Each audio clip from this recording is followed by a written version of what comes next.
하나님 말씀 예레미야 29장 4절에서 14절까지 말씀 교독하겠습니다.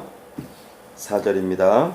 만군의 여호와 이스라엘의 하나님께서 예루살렘에서 바벨론으로 사로잡혀 가게 한 모든 포로에게 이와 같이 말씀하시니라. 너희는 집을 짓고 거기서 살며 텃밭을 만들고 그 열매를 먹으라. 아내를 맞이하여 자녀를 낳으며 너희 아들이 아내를 맞이하며 너희 딸이 남편을 맞아 그들로 자녀를 낳게 하여 너희가 거기에서 번성하고 줄어들지 아니하게 하라. 너희는 내가 사로잡혀 가게 한 그 성읍의 평안을 구하고 그를 위하여 여호와께 기도하라. 이는 그 성읍이 평안함으로 너희도 평안할 것임이라. 만군의 여호와 이스라엘의 하나님께서 이와 같이 말하노라.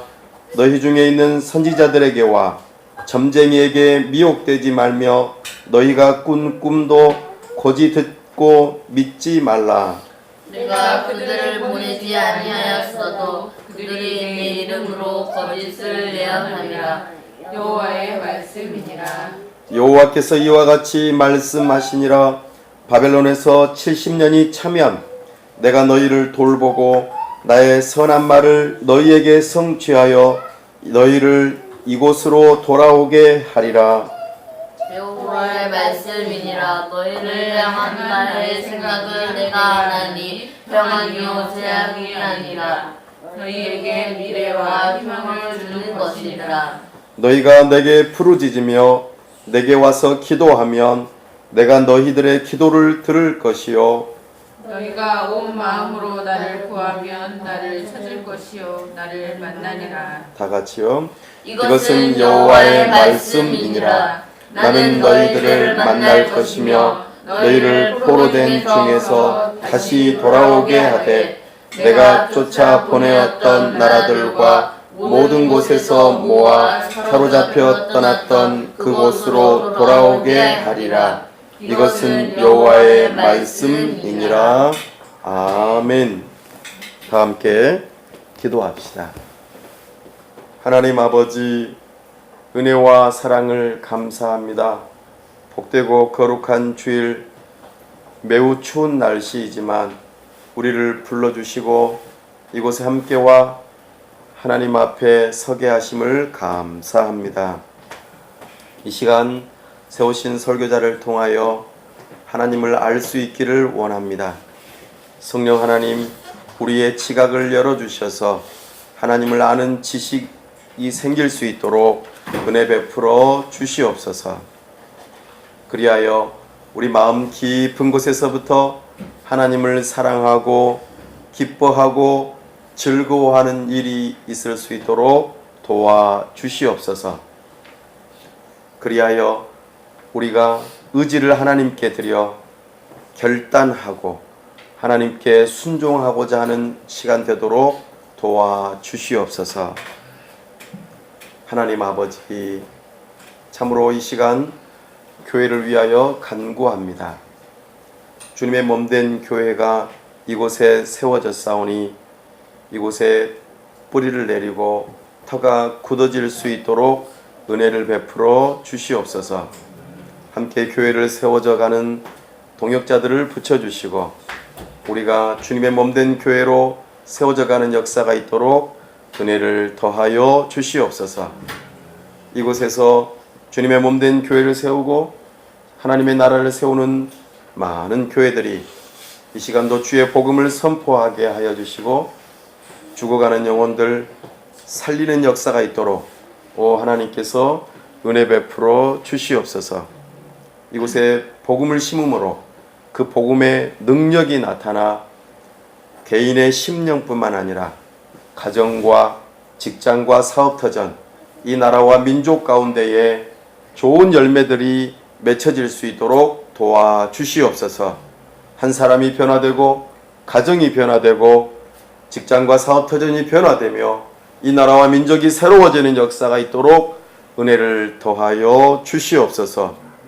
하나님 아버지, 이 나라의 위정자를 불쌍히 여기시고 하나님을 두려워하는 마음으로 법을 세우고 집행하는 일이 있도록 도와주시옵소서. 이 땅 위에서 공의가 하수의 강물처럼 흘러가 눈물 흘리는 자들의 눈물을 닦아주는 역사가 있도록 도와주시옵소서.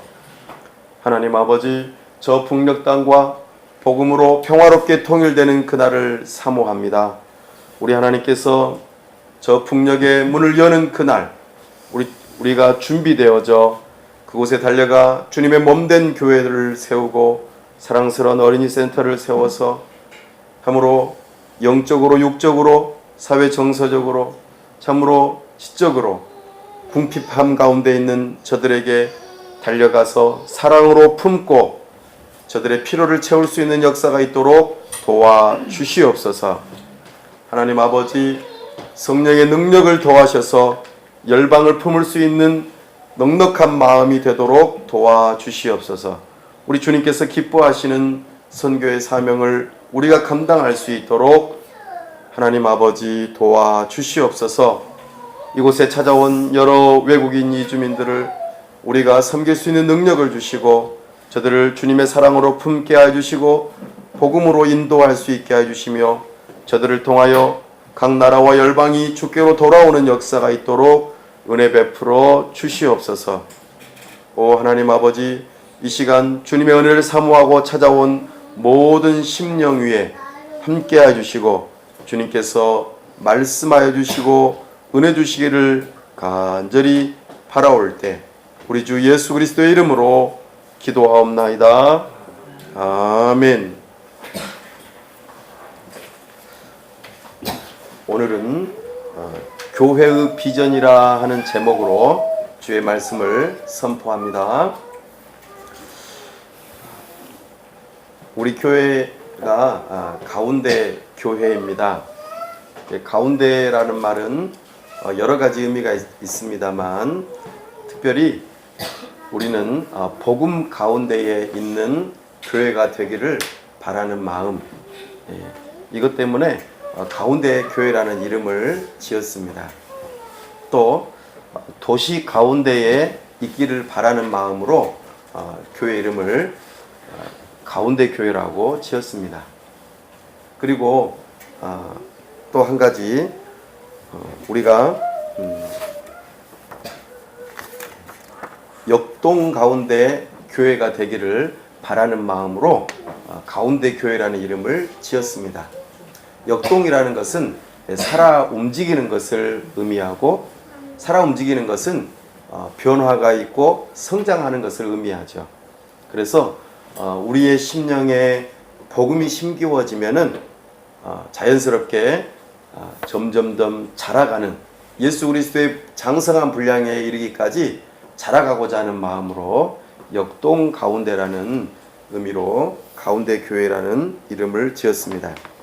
그리고 마지막으로 영광 가운데 우리 교회가 있기를 바라는 마음으로 가운데 교회라고 이름을 지었습니다. 이 영광은 하나님의 영광입니다.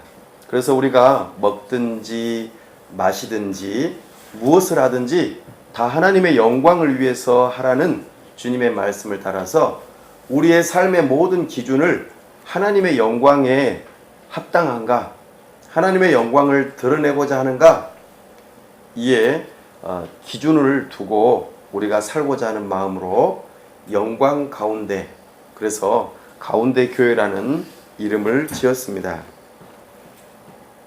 특별히 오늘은 예레미야 29장 말씀을 통하여서 우리 교회의 비전이자 중요한 가치로 여기는 이 가운데라고 하는 여러 가지 항목들을 개략적으로 전체적으로 한번 살펴보기를 원합니다.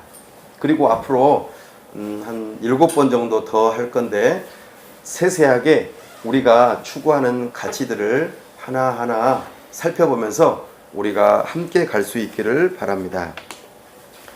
그러면 우리가 본문으로 들어가서 살펴보겠습니다.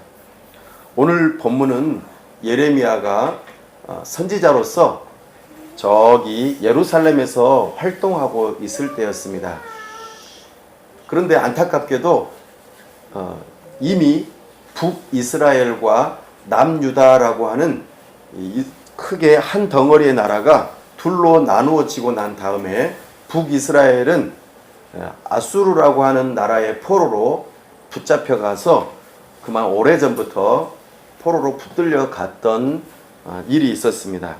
그러다가 아수르라고 하는 나라가 망하고 새로운 바벨론이라고 하는 나라가 크게 되면서 이제는 남쪽에 남아있던 유다라고 하는 이곳도 큰 위협을 받게 되었습니다. 그러던 중에 히스기야라고 하는 한 왕이 있었습니다. 히스기야는 성경에서 아주 죽을 뻔하다가 살아난 왕입니다. 그에게 정확하게 병명이 드러나지는 않지만 종기가 있었고 그리고 그것으로 인해서 곧 죽게 되겠다라고 하나님께서 말씀하셨는데 히스기야가 벽을 향하여서 슬피 울면서 하나님께 도움을 요청하고 기도합니다. 그러자 하나님께서는 이 히스기야의 기도를 들으시고 불쌍히 여기셔서 그를 치료해 주십니다. 이때 치료의 방법은 무화과라고 하는 그 열매를 가지고 어떻게 치료했는지는 모르겠지만 그가 병에서 노임을 받습니다. 너무나 이 히스기야 왕은 기뻤습니다. 그래서 많은 사람들에게 자기의 병 나은 것을 자랑하고 싶었어요. 마침 멀리 아주 작은 나라였지만 앞으로 장차 큰 야망을 가지고 큰 나라를 이루고 싶어 했던 바벨론이라고 하는 나라에서 사신이 왔습니다. 그래서 히스기야 왕이 병이 나은 것에 대해서 축하도 하고 이 나라가 도대체 어떤 상황인지 염탐하기 위해서 사신들이 왔던 것이죠. 근데 이 히스기야 왕은 그것도 모르고 자기가 병 나은 것이 너무나 기쁜 나머지 그 사신들에게 자기 나라의 모든 보물창고를 다 열어서 보여주고 자신의 국방력을 보여주는 모든 무기 창고도 다 보여주면서 자기의 전력을 한 번에 다 드러내 보여줬습니다. 엄청난 치명적인 실수를 하고 말았습니다. 그렇게 하고 되돌아갔던 이 바벨론이 글쎄 이제 이 남유다를 침공해 옵니다. 그리고 이 남유다가 결국에는 망하게 되는 지경에 이르렀던 것이죠. 바로 그 망하게 되는 지경에 이르렀을 때에 활동했던 선지자가 바로 오늘 우리가 읽었던 예레미야 선지자입니다. 예레미야 선지자는 이 남유다에서 활동을 하고 있었습니다. 그리고 그 이전에 아수르로 포로로 잡혀갔을 때에 이미 활동하고 있던 선지자들이 있었습니다. 예를 들면 다니엘 그리고 에스겔 이런 선지자들이 그 바벨론이라고 하는 나라에서 하나님의 선지자로서 활동을 하고 있었습니다. 예레미야가 남유다를 향하여서 하나님의 뜻을 전했습니다. 여러분, 하나님께서 여러분들을 이제는 망하게 하실 것입니다. 그리고 바벨론 포로로 잡혀가게 하실 것입니다. 정신 차리십시오. 하나님께로 돌아오십시오. 라고 간절히 요청하였습니다. 그러나 남유다 사람들은 이 예레미야 선지자의 말에 귀를 기울이지 않습니다. 그리고 우리는 평안하다. 우리나라는 결코 망하지 않는다. 이렇게 거짓말로 예언하는 선지자들의 말을 듣고 그냥 평안하게 지내게 되고 우리나라가 하나님께서 함께 하시는데 망할 수 있겠느냐? 라고 생각했습니다. 그리고 오히려 예레미야 선지자를 매국노라고 그렇게 몰아붙였습니다. 나라를 팔아먹을 사람이다. 이 사람은 좋은 말을 결코 하지 않는다. 그래서 우리에게 도움이 되지 않고 오히려 나라를 망하게 하는 선지자임에 틀림이 없다. 이렇게 하고는 이 예레미야 선지자를 그만 감옥에 가두는 일도 있었습니다. 그런데 예레미야 선지자의 예언대로 남유다는 망하고 맙니다. 그리고 바벨론의 포로로 아주 중요한 사람들, 그러니까 왕족, 높은 관직에 있는 사람들, 그리고 뛰어난 기술을 가지고 있는 사람들, 이 사람들을 전부 다 포로로 잡아가지고 갑니다.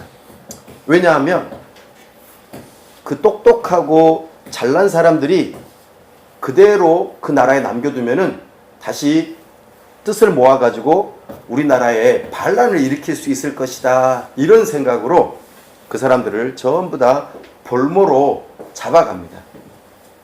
옛날에 우리 조선시대도 그랬고 고려시대 때도 그랬죠. 그래서 우리나라의 왕자들을 볼모로 잡아가가지고 딱 데리고 있다가 우리나라가 함부로 중국을 못하도록, 그래서 몽골 제국이나 그래서 청나라나 명나라나 그들이 우리나라가 함부로 못하도록 그런 볼모를 잡아가는 일들이 많이 있었습니다. 바로 이런 상황입니다. 그렇게 해서 많은 사람들이 강제로 이주가 되어져서 바벨론이라고 하는 나라에 가서 살게 되었습니다. 이제 그들을 향하여서 이제 예레미야 선지자가 편지를 보내고 있습니다. 생각해 보십시오. 우리가 만약에 저 옛날 일제강점기 때 우리나라 사람들이 저기 만주로 강제로 붙들려서 아니면은 자의적으로든 멀리 이주되어졌다가 그 사람들이 그만 러시아 정부에 의해서 저기 시베리아 벌판으로 강제로 이주되어져 가지고 갔다고 생각해 보십시오. 얼마나 절망스럽겠습니까? 지금 우리나라에 되돌아온 고려인들이 많이 있습니다. 100년 전에 우리 선조들이 그렇게 만주로 저기 시베리아로 강제로 이주되어져서 먹고 살 것도 없고 살 집도 없고 아무것도 없는 허벌판에서 손으로 굴을 파가지고 겨우겨우 생명을 이어오고 그들의 후예가 살아가지고 우리나라에 되돌아온 일이 있습니다. 그들이 고려인입니다. 정말 이 바벨론으로 포로로 잡혀갔던 이 사람들은 정말 절망적이었을 것입니다. 그리고 이들은 하나님을 향해서 예배할 때에 정한 예루살렘 성전에 와서 예배를 드려야 되는데 그렇게 할 수 있는 형편이 안 됐습니다. 그래서 어떻게 해야 되나 고민하고 있던 차입니다. 그때에 또 이상한 선지자 하나가 일어나서 그들을 향해서 예언을 합니다. 그것이 예레미야 28장 1절에서 쭉 나타납니다. 하나냐 선지자가 이렇게 말합니다. 여러분, 하나님께서 우리를 되돌아오게 하실 것입니다. 걱정하지 마십시오. 그러니까 여러분들은 여기서 오래 머무를 생각하지 마시고 되돌아갈 준비를 하십시오. 여기 이 바벨론 땅은 아주 악하고 우상이 많고 나쁜 나라입니다. 이렇게 말이죠. 근데 그렇게 말을 하고 있던 그 사람들에게 예레미야 선지자가 지금 편지를 보냈다 하는 것입니다. 그런데 뭐라고 말을 했습니까? 자, 5절 말씀 한번 읽어보겠습니다. 시작. 너희는 집을 짓고 거기에 살며 텃밭을 만들고 그 열매를 먹으라. 아멘. 포로로 붙잡혀간 그 사람들을 향하여서 예레미야 선지자가 하나님의 뜻을 전한다고 하면서 뭐라고 그랬냐면은 너희들은 집을 짓고 거기에 살며 텃밭을 만들고 그 열매를 먹으라. 이거는 뭐 하란 말이죠? 되돌아올 생각을 하지 말아라, 이런 뜻이거든요. 그쵸? 집을 짓는다는 거, 집이 필요하다라는 것은 오랫동안 살아야 되잖아요. 그러니까 집이 필요하죠. 또 거기에서 살며 거주하라는 뜻이죠. 그리고 텃밭을 만들면은 무엇을 기대하고 텃밭을 만듭니까? 당연히 열매를 맛보기 위해서. 그래서 텃밭을 만들면은 오랜 시간 동안 가꾸어야 합니다. 그러니까 오랫동안 머무를 것에 대해서 지금 계획을 세우고 그렇게 살아가라고 말하고 있습니다. 왜냐하면 곧 금방 돌아오지 못하기 때문입니다. 그래서 6절 마저 더 읽어볼까요? 시작. 아내를 맞이하여 자녀를 낳으며 너희 아들이 아내를 맞이하며 너희 딸이 남편을 맞아 그들로 자녀를 낳게 하여 너희가 거기에서 번성하고 줄어들지 아니하게 하라. 아멘. 이제는 한술 더 뜨죠. 아들, 딸들을 결혼시키라고 합니다.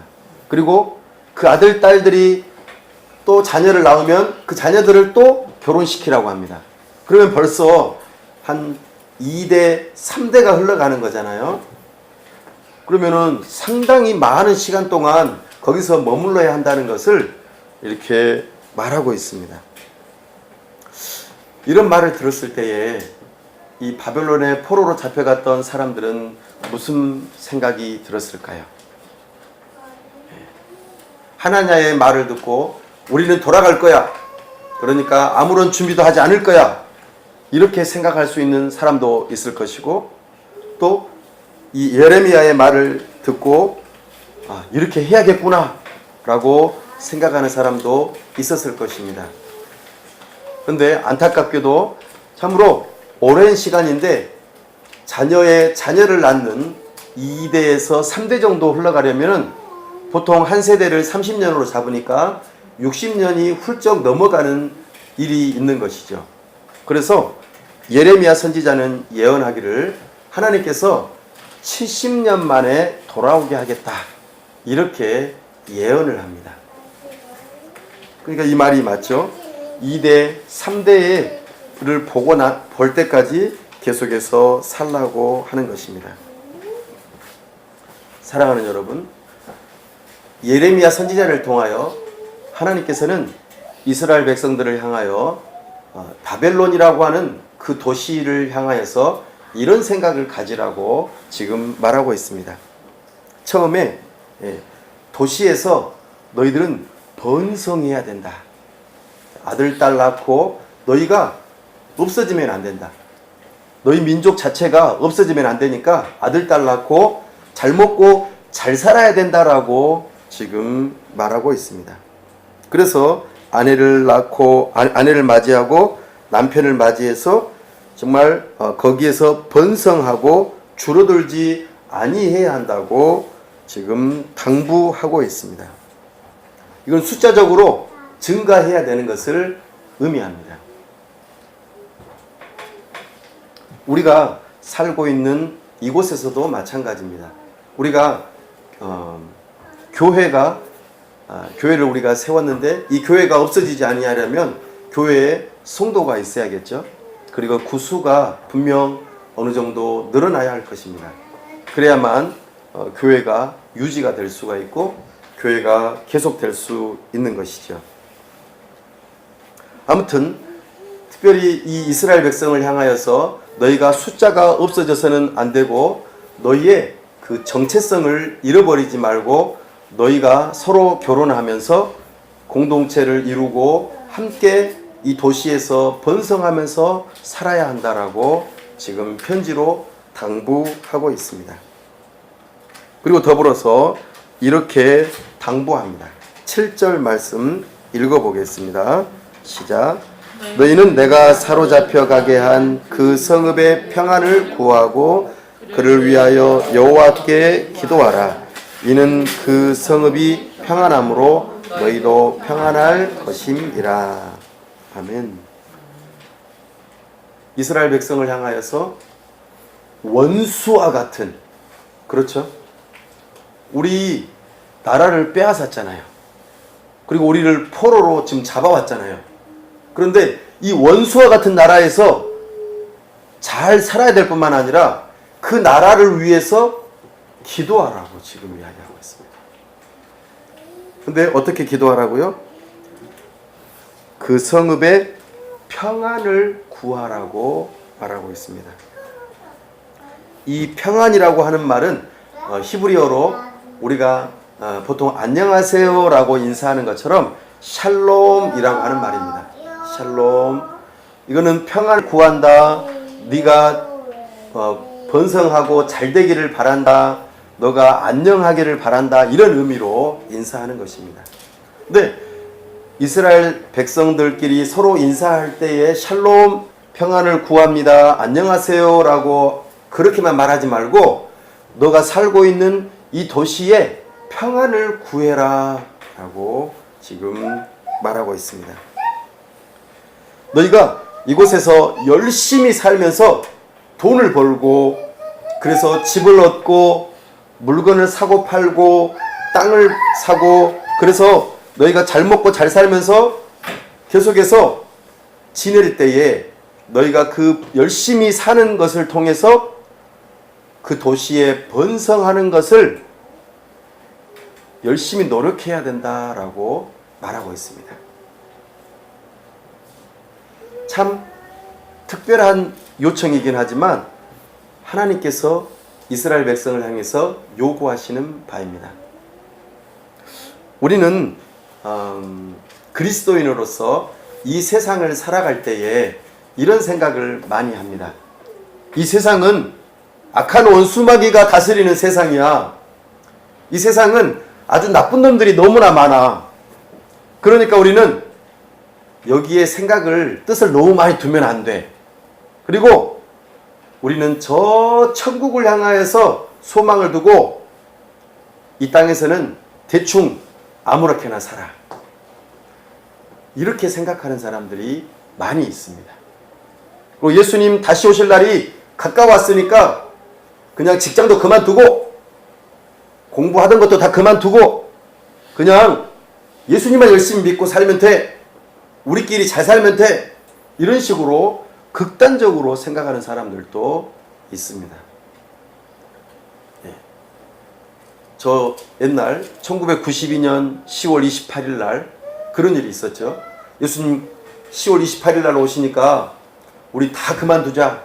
직장도 그만두고 공부하는 것도 그만두고. 그래서 그때 고3들이 엄청 좋아했어요. 고3들이 이제 대학교 갈 필요가 없구나. 공부 안 해도 되구나. 그래서 아주 낭패 본 사람들이 많습니다. 사랑하는 여러분, 오늘 하나님께서는 포로로 붙잡혀간 이스라엘 백성을 향하여서 바벨론이라고 하는 이 도시가 번성하기를 위해서 구해라. 너희가 열심히 여기서 일하면서 그것들을 통해서 세금을 내고 또 그 나라를 위해서 열심히 일해야 돼. 왜 그렇게 요구했습니까? 너희가 이 도시가 잘 되면, 바벨론이라고 하는 이 나라가 잘 되면은 결국에는 누구한테 유익하다라는 거죠? 네, 우리한테. 너희 지금 포로로 비록 잡혀왔지만 너희가 평안하기 때문에 그런 거야.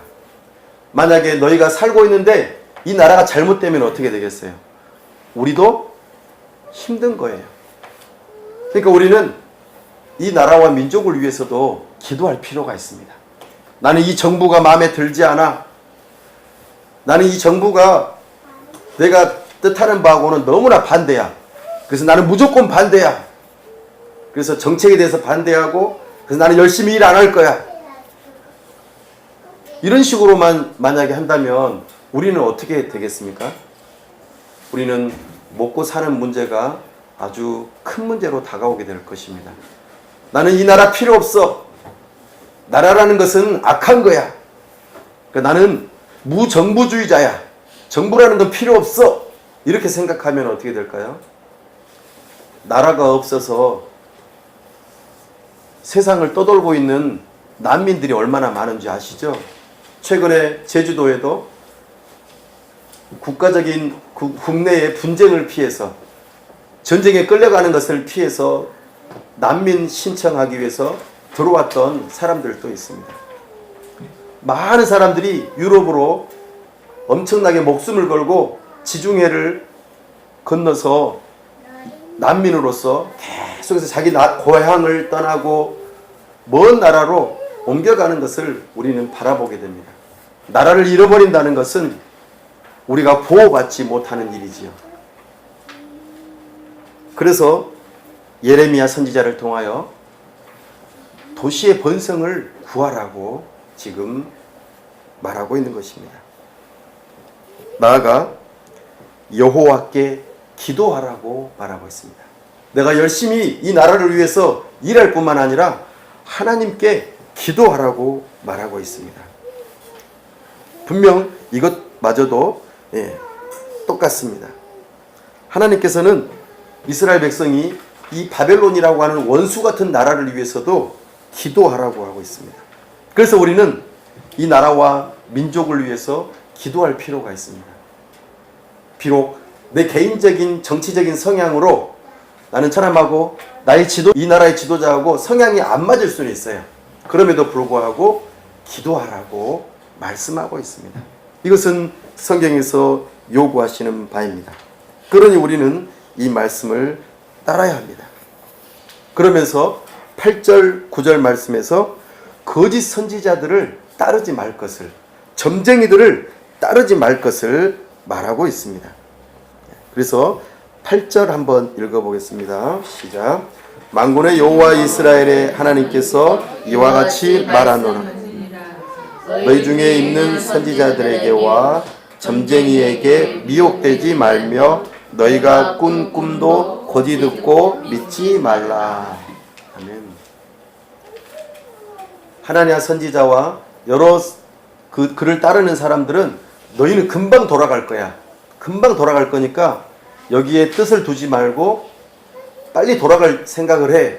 이렇게 말했던 것에 대해서 듣지 말라는 거예요. 아까 말씀드렸듯이 극단적으로 이 세상은 악하고 그래서 오래 머물러서는 안 되고 그러니까 내가 여기서 열심히 일할 필요가 없어. 반대적으로 살아야 돼. 이렇게 하지 말라는 것입니다. 오히려 내가 속한 이 도시, 이 나라와 민족을 위해서 기도하고 여기에서 열심히 일하라고 말하고 있습니다. 몇 년 동안이요? 70년 동안. 우리의 인생은 평범하면 70세요. 좀 더 강건하면 80세 동안 산다고 합니다. 우리는 하나님께로 돌아갈 날이 머지 않았어요. 온 순서는 있지만 가는 순서도 없습니다. 언젠가는 하나님께로 가겠죠. 그러면 우리는 어떻게 살아야 할까요? 이 세상은 악하니까, 악한 웃음마귀가 있으니까, 또는 이 세상 정부는 악하니까 부정적으로 오랫동안 살 필요 없어라고 생각하는 게 옳을까요? 그렇지 않습니다. 우리 주님께서는 우리에게 주시는 생명을 가지고 있는 한 그동안 열심히 살라고 말씀하고 계십니다. 그리고 이 나라와 민족을 위해서 기도하라고 말씀하고 계십니다. 이 땅 위에 지도자가 어떤 역할을 하느냐에 따라서 나라의 흥망성쇠가 갈리기 때문입니다. 제가 대학을 졸업하기 바로 전에 이 나라의 국가의 부도가 왔었습니다. 그래서 이 땅 위에 많은 국민들이 이 나라를 구하기 위해서 금을 금부치로 모으기도 했었고 또 많은 도산의 위기 가운데에서도 큰 어려움을 겪었습니다. 저는 직장을 구하지 못하고 왜냐하면 불러주는 데가 없으니까요. 많은 어려움을 겪었습니다. 그만큼 이 나라는 중요합니다. 한순간의 잘못이 또 그동안의 잘못이 한순간에 물거품이 되고 우리뿐만 아니라 자녀 손들이 큰 어려움을 겪기 때문입니다. 우리는 극단적으로 이 세상을 미워하고 반대적으로 살아가라고 하는 그런 말을 들을 필요가 없습니다. 우리는 오히려 하나님의 약속의 말씀을 붙들고 이 세상을 살아야 할 것입니다. 사랑하는 여러분, 우리 주님께서는 우리를 향하여서 이렇게 말씀하십니다. 11절 말씀, 10절부터 한번 먼저 읽어보겠습니다. 10절 시작. 여호와께서 이와 같이 말씀하시니라. 바벨론에서 70년이 차면 내가 너희를 돌보고 나의 선한 말을 너희에게 성취하여 너희를 이곳으로 돌아오게 하리라. 아멘. 지금 남유다에서 예레미야가 하나님의 말씀을 대언하고 있기 때문에 너희가 이곳으로 돌아오리라, 이 표현은 고향으로 돌아오리라, 그런 뜻입니다. 우리의 고향은 물론 하나님의 나라입니다. 언젠간 돌아가겠죠. 그러나 그 때가 있다라는 것이죠. 이스라엘 백성들에게는 때는 70년이었습니다. 어떤 사람은 그 전에 죽었을지도 모르겠습니다. 어떤 사람은 막 태어나면서부터 해서 정말 죽기 바로 직전에 돌아올 수도 있습니다. 아니면 좀 젊었을 때에 돌아올 수도 있겠죠. 그러나 하나님의 정하신 그 때가 되면 반드시 돌아오겠다고 약속하고 계십니다. 우리도 어느 순간에는 하나님께로 돌아갈 것입니다. 그 돌아가는 그 때를 기억하고 하나님의 약속을 붙들어야 할 것입니다. 그래서 우리는 양극단을 취해서는 안 됩니다. 첫 번째로, 이 세상은 악하니까 모든 것을 버리고 빨리 하나님께로 가야 된다라고 하는 한 가지의 생각이 있고, 또 하나는 하나님께로 돌아갈 날이 우리에게는 많이 남았기 때문에 우리는 이 세상에서 파묻혀서 그냥 동화돼가지고 이 세상이 너무나 좋아, 너무나 좋아, 그리고 우리 죽을 때 돼서 예수님 믿자, 그동안에는 내 마음대로 살고 죽기 바로 직전에 예수님 믿으면 되지 않겠어? 라고 생각할지도 모르겠습니다. 이 두 극단은 피하셔야 합니다. 내가 언제 죽을지 어떻게 알아요? 온 순서는 있지만 가는 순서는 없다고 하였습니다. 그러니 우리는 때를 얻든지 못 얻든지 빨리 예수 그리스도를 믿는 믿음으로 이 세상 가운데서 열심히 살아야 하는 것입니다. 그런 태도가 우리에게는 필요합니다. 그리고 우리 주님께서는 이렇게 말씀하십니다. 11절 시작. 여호와의 말씀이니라. 너희를 향한 나의 생각을 내가 아나니 평안이요 재앙이 아니니라. 너희에게 미래와 희망을 주는 것이니라. 아멘. 우리 주님께서는 우리를 향하여서 평안을 약속하십니다. 우리의 평안을 위해서 우리에게 말씀하시는 바가 바벨론이라고 하는 그 도시에서 그 도시의 평안을 구하고 그곳에서 열심히 살아야 하고 하나님의 때가 될 때까지 기다려야 한다고 말씀하고 있습니다. 유대인들이 바벨론을 향하여서 적개심과 경멸하는 마음을 버리고 그 바벨론을 오히려 평안을 위해서 기도하고 열심히 번성할 수 있도록 일하라고 말하고 있습니다. 오늘 우리 교회의 정체성은 이와 같습니다. 악하고 거스리는 세대 가운데서 우리는 이곳에서 그렇게 살아야 합니다. 매우 중요합니다. 이 부분을 우리는 놓치지 말고 이 바벨론 성읍이 평안할 수 있도록 하기 위해서 우리는 주의 말씀을 붙들어야 합니다. 우리를 향하신 하나님의 마음은 평안입니다. 특별히 우리가 이 세상에 살아가면서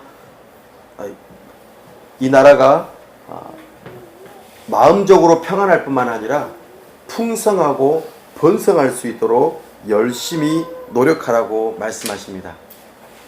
그럼에도 불구하고 이 세상은 악합니다.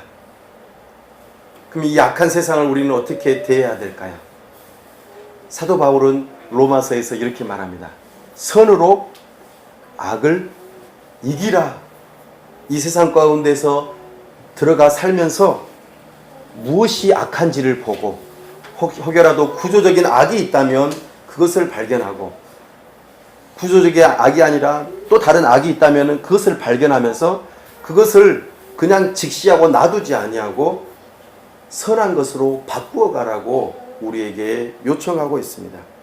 이것이 우리가 마치 이스라엘 백성이 바벨론 땅에서 살아가면서 어떻게 살아야 되는가 하는, 평안을 어떻게 구해야 하는가를 우리에게 보여주는 하나의 예라고 들어볼 수 있겠습니다.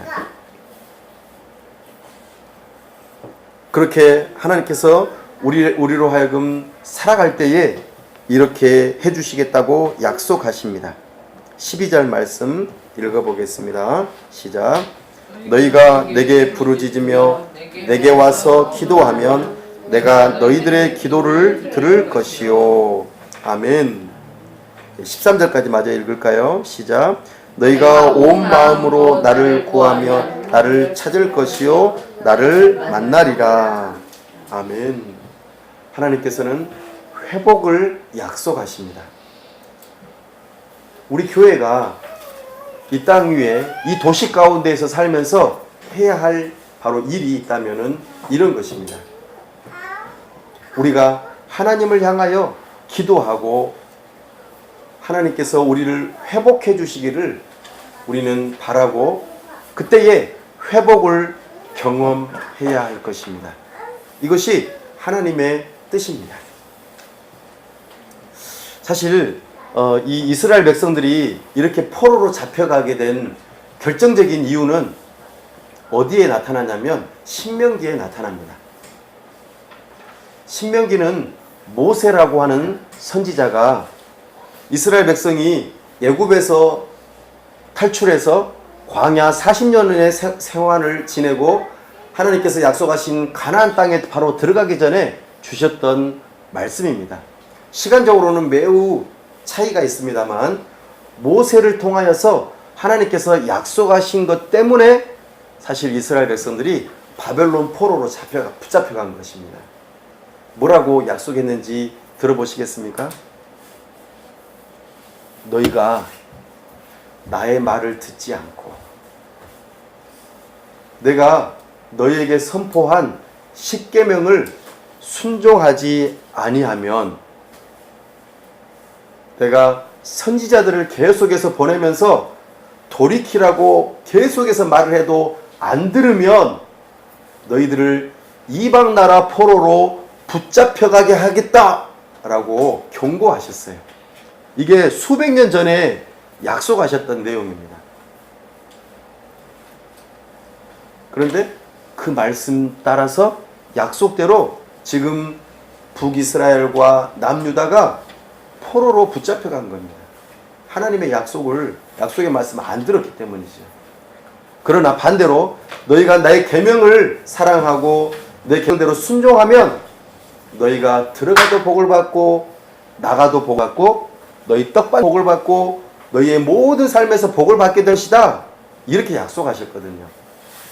그러나 너희가 내 말에 순종하지 아니하면 너희 들어가도 저주를 받고 나가도 저주를 받고 너희 떡반죽 그릇이 저주를 받고 너희의 모든 삶이 저주를 받게 되고 결국에는 이웃나라의 포로로 붙잡혀가게 될 것이다. 이렇게 약속하셨던 것이죠. 즉 그 말씀이 오늘 이루어졌다는 것을 지금 이스라엘 백성을 향해서 기억하라고 지금 예레미야를 통해서 편지를 보내셨다는 것입니다. 근데 포로로 잡혀갔지만 너희가 나에게 간절히 기도하며 하나님 우리가 잘못했습니다. 하나님 말씀대로 우리가 순종하지 않아서 잘못했습니다라고 간절히 기도하면 내가 그 기도를 듣고 너희를 회복시켜 주시겠다라고 신명기에서 약속하셨습니다. 그래서 지금 방금 우리가 읽었던 이 부분 너희가 내게 부르짖으며 내게 와서 기도하면 내가 너희들의 기도를 들을 것이다. 너희들을 회복시켜 주시겠다. 이것도 모세의 언약에 들어있는 내용입니다. 그래서 여기 이스라엘 백성들이 바벨론 땅에서 70년 동안 살면서 하나님 앞에 간절히 기도합니다. 하나님, 우리가 잘못했습니다. 우리 부모님이 잘못했습니다. 우리 할아버지, 할머니가 잘못했습니다. 그것이 우리의 죄입니다. 우리가 잘못했기 때문에 이렇게 포로로 붙잡혀 왔습니다. 이러면서 마음을 가난하게 하고 겸손하게 해서 하나님께 도움을 요청하는 일들을 했다 하는 것입니다. 이렇게 마음의 악을 버리고 잘못된 죄악된 행실들을 버리고 하나님의 말씀에 순종하고자 이때부터 이 이스라엘 백성들이 한 일이 무엇이냐면 성전이 없으니까 회당이라고 하는 것을 만듭니다. 그래서 회당에서 하나님의 말씀을 읽기 시작합니다. 하나님의 뜻이 무엇인지를 연구하고 하나님 말씀대로 순종하고자 애쓰기 시작합니다. 그리고 하나님, 우리가 잘못했습니다. 용서해 주세요. 우리가 돌이키기를 원합니다. 이 나라와 민족을 위해서 기도합니다. 이렇게 말이죠. 그래서 하나님께서는 이들을 포로로 붙잡혀가게 하신 이유가 있어요. 모세의 언약을 지키기 위해서도 그렇게 하긴 하셨지만 이스라엘 백성들이 죄악을 버리고 하나님께로 돌아와 겸손해지기를 원하셔서 이렇게 포로로 붙잡혀 오게 하신 것입니다. 그들의 신앙을 회복하게 하시기 위해서 하신 것입니다. 혹시라도 우리의 인생 가운데 마치 이스라엘 백성이 70년의 포로로 붙잡혀간 그 인생 가운데에서 자기 자신의 잘못을 깨닫고 회개하고 돌이키려고 했던 것처럼 우리의 인생 가운데에서도 마치 지금 매우 추운 겨울처럼 어려운 시기를 지나갈 수도 있습니다. 육체적인 질병이나 가정의 큰 어려움이나 많은 어려움을 겪을 수도 있습니다. 그러나 이것을 하나님의 심판이나 저주로만 생각하지 마십시오. 하나님께서는 우리를 향하여서 평안을 약속하십니다. 회복되기를 원하십니다. 그래서 하나님의 말씀으로 가까이 나아오십시오. 하나님께 도움을 요청하는 기도를 드리십시오. 그때에 우리 주님께서는 우리에게 평안을 약속하실 것입니다. 우리에게 회복을 약속하실 것입니다. 이것이 우리 교회가 이 죄악된 이 인생 가운데에서 우리가 이 세상을 살아가는 가운데에서 우리를 부르신 부름의 중요한 모습이라 하는 것입니다. 그래서 하나님께서는 이스라엘 백성들을 향하여서 이렇게 표현하셨습니다. 내가 너희들을 이방 나라의 포로로 사로잡혀가게 하였다라고 표현합니다. 이거를 오늘 본문에서 3번이나 언급합니다. 사로잡혀가게 하였다. 이스라엘 백성들이 자의적으로 잡혀간 것도 아니고 힘이 부족해서 잡혀간 것만이 아니라 여기에는 더 깊은 의미가 있다는 것이죠. 하나님께서 잡혀가게 하셨다는 것입니다. 그들을 회복시키게 하시기 위해서입니다. 우리는 이것을 기억하셔야 합니다. 70년 동안 이 바벨론이라고 하는 나라가 이스라엘 백성 때문에 어떤 것 때문에요? 이스라엘 백성들이 회개하고 돌이켜서 하나님 말씀대로 순종하면서 살아가고자 할 때 이 죄악된 바벨론도 돌이키게 하려고. 사랑하는 여러분, 하나님께서 아브라함을 부르실 때에 복을 주시면서 말씀하셨던 거 기억나십니까? 창세기 12장 2절과 3절에서 이렇게 말씀하셨습니다. 내가 너를 불러가지고 너를 통해서 큰 민족을 이루고, 그렇게 해서 무슨 민족이 이루어졌습니까? 이스라엘 민족이 이루어졌습니다. 그 이스라엘 민족을 통해서 누가 복을 받게 하시겠다고 하셨습니까? 다른 이방 민족이 복을 받게 하시겠다고 하셨습니다. 오늘 이것 때문에 이스라엘 민족을 바벨론으로 부르셨다는 것입니다.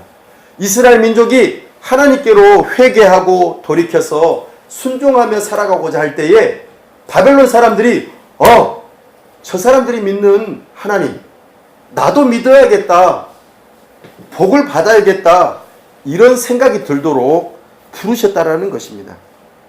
사랑하는 여러분, 우리가 이 세상을 살아가면서 나만 잘 먹고 잘 살라고 부르신 것이 아닙니다.